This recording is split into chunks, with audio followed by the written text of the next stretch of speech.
A campaña Ningún neno sen xoguete beneficiou durante este luns a 128 nenos lalinenses. A recadación triplicou este ano a aportación do Concello, que deu 1.000 euros.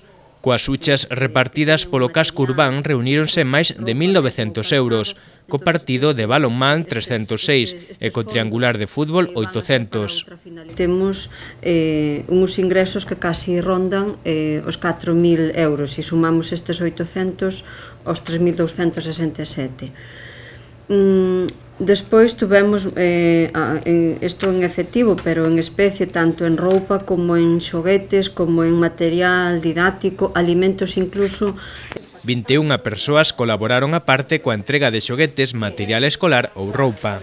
Pois unha cousa que demostra que os lalinenses son solidarios, tanto particulares como empresas.